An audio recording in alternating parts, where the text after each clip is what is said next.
Hi, everyone, and welcome to the very first episode of Someone Like Me, your cancer community.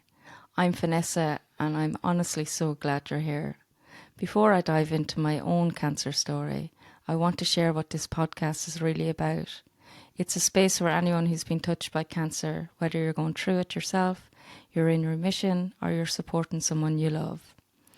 It's not about medical advice, it's about connection. It's real stories, honest conversations, and the kind of support I wish I had when I was in the thick of it.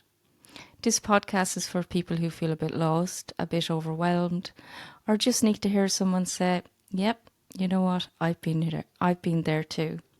In today's episode, I'm sharing my own journey from diagnosis through to treatment and into life after, the highs, the lows, and everything in between.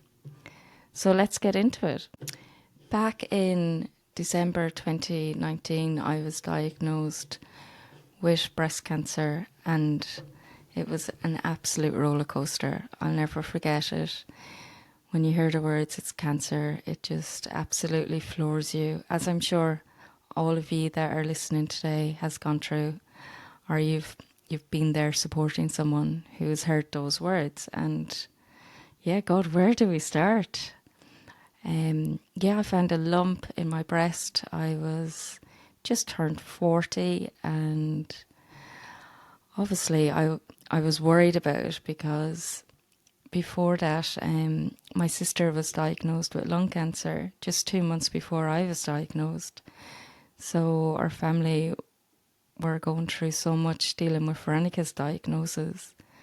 And then for me to find a lump, and I went to the GP, and she wasn't overly concerned or anything. She was just saying, there's no breast cancer in your family, but I'll get you checked out. And so fast forward, then I was up in St. James's, booked in for a mammogram, went up on my own, didn't think much of it really. I was like, okay, I'm stressing about it because Veronica was diagnosed, and a few years prior to that, we lost her mother to cancer. So that was playing on my mind. So I went up on my own. I didn't have anyone with me, and they brought me in for the mammogram. And when I had the mammogram, then next thing you know, the nurses and the doctors came in and they were like, "We need to do an ultrasound," and not to panic, it's standard. So I was like, okay, we'll go for an ultrasound. And then next thing I know, after the ultrasound, all on the same day, they were like, "Vanessa, we're going to need to do a biopsy." But it wasn't just one biopsy. They did a biopsy on the lump on my right breast. And they also wanted to do a biopsy on my lymph nodes under my arm, on my right side of my arm. So I was thinking, okay, this is a bit strange. But when I left the hospital then and I was driving back home, I was just thinking to myself, I had this really scary feeling that came over me. I just felt like, okay, that's not really a good sign, is it? To have a biopsy, 2 biopsies in one day. But I decided to go, I'm not going to stress about it. I'll wait for the results and see what happens. But then, as you know, it's in the middle of the night and you're lying in bed and you're waiting for the results and your head is going 90. And not only on top of that, I was just up in St. James's with Veronica going through and hearing all of her diagnosis for lung cancer. So anyways, fast forward then about a week later, I was called back to St. James's to get the results, and my sister Veronica and Anne came with me, and we were sitting waiting in the waiting area for so long. But I didn't seem to mind. I was just, I don't know, I just felt strange, like I didn't even want to go in to the room. So deep down, when I look back now, I must have knew something was up. So walked in anyway, and the surgeon walked in with a red folder, and sure, as soon as Veronica seen the red folder, she knew it was cancer because she had the red folder when she was diagnosed, and when our mum was diagnosed, she had a red folder, so it was a massive red flag. But I was just kind of in a daze, and when he set me down then and said, look, yeah, it is cancer, and I went blank. It was kind of like an outer body experience. I just didn't feel there. I felt dizzy and overwhelmed, and I was looking at Veronica and looking at Anne, and I could see the worry and look on their face. And my surgeon was lovely. He was absolutely amazing and so kind and caring, and the nurse was amazing too. But I was just in shock. And after the surgeon left and the nurse is talking about treatments and what I need to do, they don't know what stage it's at, and you're just being bombarded with all this information. And, I didn't have a clue of grades or mastectomies or lymph nodes or anything like that. So the next step after that then was, we'll have to do more scans and test your whole body and make sure it hasn't spread anywhere, so we can find out what stage it's at and make a plan of action and where to go then. So we walked out and we're sitting in the car, and the next step was to tell the rest of my brothers and sisters.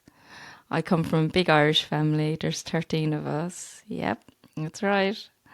I have 5 brothers and 7 sisters. I'm the second youngest, the baby girl of the family. So they were all at home waiting for the news, really, hoping and praying it wasn't cancer. And my sister Anne just posted it up and said it is cancer. She's in a bit of shock. She needs a bit of time. So, she just needs some space. So after that, then it was just... I just couldn't believe it. It was like, where do I go now? And I could see Veronica's face, and she was, concerned and worried too. And I remember my sister Anne, then we were walking down the corridor actually before we got into the car, and she was like, well, girls, you're going to be chemo sisters. And I remember Veronica saying, too soon, Anne, too soon. And in a way, I kind of laughed inside. You really have to get through it with a bit of humour. But so after that, then it was just appointments after appointments. And my first chemotherapy treatment was in Tullamore Hospital, and they were absolutely amazing. But COVID hit then, and sure, the world shut down, and we were all sent up to St. James's, so no one could come through the journey with me then. I was dropped off and sent in for my chemo on my own. It was very isolating and eerie. Just everyone wearing masks. You couldn't even talk to other people that were going through treatment because you're so separated. So it was extremely lonely. And I remember just sitting there on the chemo chair and, oh God, I really missed my mum. And after losing her to cancer a few years before, my own diagnosis and seeing what she went through, and it's just brought up, God, even think about it today, I miss her so much. I really do. And who do you want more than anything when you're going through treatment or anything? You always want your mammy, don't you? But anyways, fast forward, I got through it all, and it was chemotherapy first, try and shrink it. And I remember thinking, okay, this is great. After I did all the treatment, they were saying to me, Vanessa, it's worked really well. And I couldn't feel the lump anymore. So I was absolutely delighted with myself, thinking, brilliant, this is absolutely great. Maybe I'll get to keep the breast. I won't need a mastectomy, and I can just do a lumpectomy. Now, bear in mind, my surgeon told me from the beginning, you were getting a mastectomy due to my age and, the cancer. And I was just thinking, no, it's grand. If chemo's work so well, maybe I can keep my breast. So after all of that, we went back, and he was like, okay, the chemo worked great. The next step now is we're going to do the mastectomy.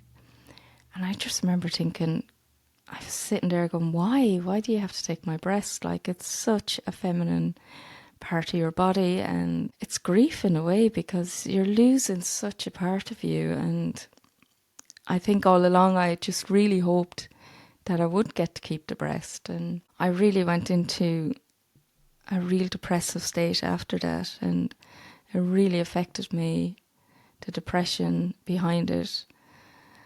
So after that, anyway, we went and I had the mastectomy, and then it was just, I didn't want to wake up flat. There was no notion of that. So my surgeon actually did an implant when I was going through it. And I woke up and I was delighted that I wasn't flat and I had something there. And I thought, yeah, this looks great and I can work with it. But then I found out afterwards I needed chemotherapy. One of my lymph nodes had cancer in it, where the others didn't, thankfully. But just to be on the safe side, they were throwing everything at me. So I had to go up to St. Luke's then for the radiation, again during COVID. So that was for 3 weeks every day. It was very lonely and isolating again. Radiation just really affected my implant. So you can see why they don't do implants, especially if you're having radiation. And it just got affected and it's hard and stuff like that. So now I'm kind of in the process of waiting for reconstruction. I want to get a thigh flap from my tummy and kind of rebuild my breast that way. For me, it feels more natural and it kind of grows with you, you know, as you get older. And you can feel it. It's not so cold or hard, but that's my personal choice. And loads of people have gone for different types of surgeries where they've had implants or they've had tissue from other parts of their body. Everyone's journey is totally different. But it was going through all of this, and you know, I was very, very lucky. I had Veronica to support me, and she went first, so I used to call her the guinea pig, and she was great when I wasn't feeling well or if I needed any advice and to talk to in that way. And I had my family behind me as well. They were amazing. But it was during this, and it was 3 o'clock in the morning, and I remember thinking, I really wish I had someone who I could talk to that was going through breast cancer, similar age as me, that I could talk to, and or that they've gone through it already, and you know, they can say it's okay, you can do this, and you'll get there, and to build a community. And so that's when I came up with the amazing app that I'm about to launch, guys. I'm really excited about it. Breast Cancer Ireland are my main sponsor for it, which I'm delighted. And iDonate is helping me with the tech development of it. And I hope to launch it at the end of August, early September this year. And I know it's just going to help so many of you like me. And it was something that I realised was really missing. Like, there's great support out there there's, you know, the cancer societies that have, you know, you can go for meetups, there's Zoom talks and all of that kind of stuff. But girls, sometimes when you're, you know yourself, when you're in the thick of it, the last thing you want to do is put your makeup on or even leave the house or talk to anyone.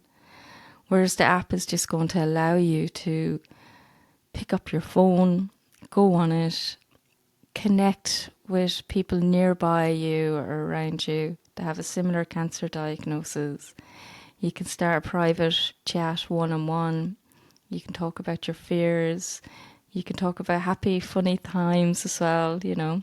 There's lots of funny stories going through treatment as well.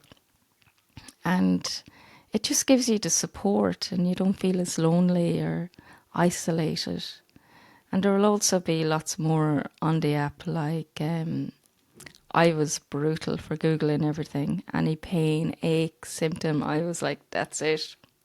The cancer's back, it's spread, it's, you know. But I've kind of I've created, it's kind of like the Bible I wish I had, really, in a way, when I was going through it. So it has a list of useful resources and reliable information, like tips on chemotherapy, radiation, surgery, also like how to talk to your kids when you're going about your cancer treatment, and so much more there that, returning back to work. So you can find it all into one place, whereas I started Googling and then I'd go into one thing and I'd leave to another, and I'd be reading all stuff that's not even reliable. And you kind of come up with the worst case scenarios, really, don't you, when you're sent down that rabbit hole. So that's why I want to kind of gather everything, and it's going to grow and develop as the app grows as well. And creating this podcast as well is really important, just to talk, to meet so many people that have gone through all different types of cancer, not just breast cancer, lung cancer, bowel cancer, ovarian, so many blood cancers. There's so many cancers out there. It's terrifying. But there's also so many survivors, and that's the thing,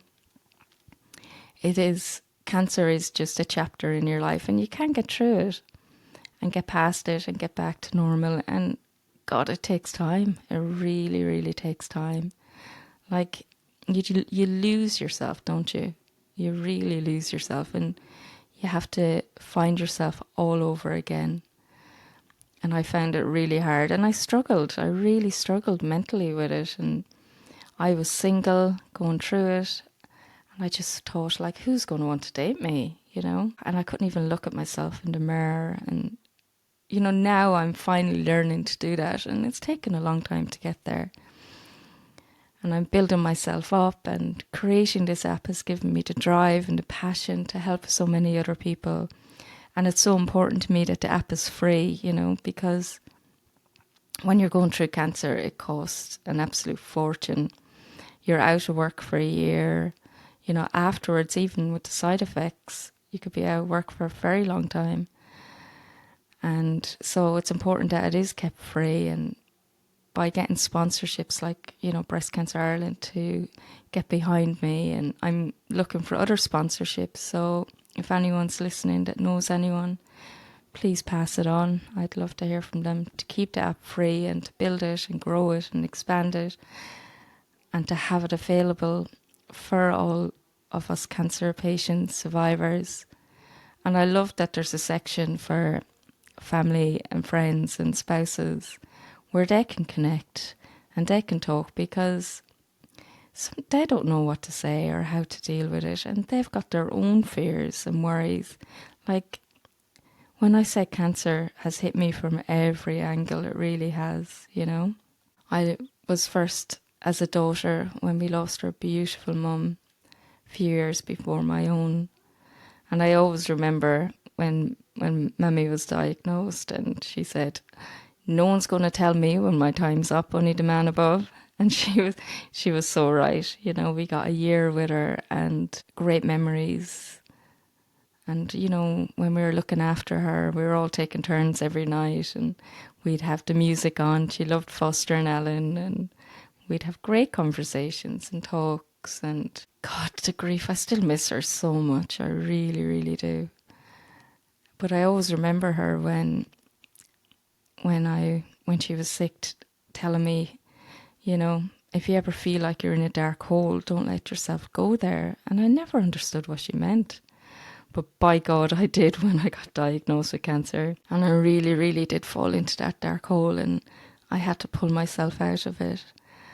And I did, and I'm here, thankfully. And, I've come a long way now. And that's, talking and getting out there and talking to other cancer survivors. And that's why I know this app is going to help so many people, and give them that support and let them heal. And it's okay, and you can get out there and talk about it, and you can start smiling again and getting your joy back. And it does change you. Cancer definitely changes you. Now, come here, I wasn't out running marathons or anything. But it does change you. You question how did I not know the signs before this and the symptoms? Like, I never even knew the symptoms for breast cancer. It was only afterwards I was like, oh yeah, I had this and I had that. And, kind of next thing you're thinking, was I drinking too much? Was I eating the wrong stuff? And you start questioning everything. But the reality is, guys, cancer can affect anyone at any age, no matter how healthy you are in your life or unhealthy or whatever you're going through. And it's very important that you don't feel guilty, because it really isn't your fault. It's just, unfortunately, it's a disease that so many people are being diagnosed with now, and there is a lot of treatment out there that is helping so many people and cure, hopefully one day it will be a curable disease and lots of people live a long, healthy life after it. So, but again, it's important to know your body and listen to the signs so that you can, early detection is key. It's so important. It really is. I wish I knew more about the signs of breast cancer before the lump developed. Like for me, one breast being bigger than the other, slightly bigger than the other. I never knew that was a sign of breast cancer. So it's just to educate yourself and be aware of it. And again, the app will have a list of wellness services on it. So places near you like yoga and Pilates and diet and nutrition. So it kind of gives you kind of a guide of what's around you and what you can do, and weak specialists near you and everything that I was looking into and researching into. And the podcast section, then there'll be a list of other podcasts related to your cancer type. So for me, I can search breast cancer and it'll give me, the Breast Cancer Ireland podcast and other podcasts that have had breast cancer patients on it talking. And if you have prostate cancer, bowel cancer, you can search for podcasts related to that type. So, you're not alone. 3:00 in the morning, you can listen to a podcast, you can chat to someone, you can read up useful resources on the site. There's a shared journey wall where you can put up your milestones and be like, yes, I rang the bell today, chemo's over. Or for someone, you can be like, yes, I've celebrated. Like for me, I celebrated my 5 years cancer free. That is a huge achievement. Put that up on the wall and, just to support each other. And the journey wall isn't, you can react to it with positive reactions, like well done and integrated ones in it. I don't want it to become like a Facebook group forum and stuff, because I found them really overwhelming. I'd go on it and I just, you put up a post and then you get all these different comments and replies, and I just found that overwhelming. Whereas I prefer this where you can connect with people similar one-on-one and have a private chat and chat to a few people that way. And the journey wall then is just more of a supportive where people can cheer you on really with preset comments. And also on the app, when you log in, I think it's very important that for me, when I was first diagnosed, I came off Facebook and any of the apps so many times because I was so terrified when I'd go on it and be like, my cancer's back and, or someone's passed away. And then you have this fear and guilt around you, don't you? I know you all know what I'm talking about. And I'd come off it and I'd be like, oh, my mental health isn't able to be reading these stories. But then I'd go back on it because I was craving the connection, but there was nothing out there. So I decided to build it. There's nothing out there, but I was terrified of hearing all the negative stories. And that's what a lot of the Facebook groups and stuff, people talk more about the negative than they do the positive. Whereas the app, you'd be hearing great stories, achievements and milestones and stuff. But when you sign into the app, there will be an option for me, like I am primary. So I could choose to connect with primary breast cancer patients or any other type of cancer if I choose. Or I could choose to connect with or both. So basically, if you log on, for me, I had primary, and I could match with other primary patients. Whereas someone that has stage 4 metastasized cancer, such a hard word to say, isn't it? They can match with other people with stage 4 cancer. Now, I'm at the stage I'm happily talk to anyone stage 1, 2, 4 because I don't have that fear around it anymore. But I did at the beginning, and you know what? I take my hat off to the men and women out there that are living with stage 4 cancer, and they're so strong and they're going through treatment. It's a constant treatment for them. And like, I was up at the All Island Cancer Summit a couple of weeks ago, and I was just blown away by the speakers who are living with advanced cancer and how strong they are. And yeah, you know, there's so much. For me personally, I'm just in awe of them. But I know at the beginning when I was diagnosed, and I'm sure so many others, there is a fear around that. And that's nothing against someone living with stage 4. It's just a fear. And as you kind of progress through the journey, that fear kind of leaves you. Like me, I'll happily, talk to any stage. And like I said, I'm in awe of stage 4 metastasis patients and the treatment that's out there now. And, you know, it is amazing what they can do, and the medicines and the treatments they're on. So that is an option on the app too. And there'll also be a section when you're in the messages. You know, some days you just might want to reply to someone, and I'm the kind of person, I'd feel bad if, like, say I got a message from Siobhan and I didn't reply. I'd be thinking, oh God, Siobhan's going to think I'm so rude. And it's just these little features that I know is going to make such a difference to it. So there's a little auto reply that you can set up saying, like, you know, Louise could set it up saying Louise is, you know, going through chemo at the moment, not feeling up for chatting too much or something. So people are just aware, or you don't feel bad for not replying straight away or leaving it. It's just little things like that. So yeah, I'm very excited about it. And the podcast, guys, I'm going to be here every week. Sorry, I went on there a little bit. But the podcast is going to be every week. And I have some amazing guests lined up.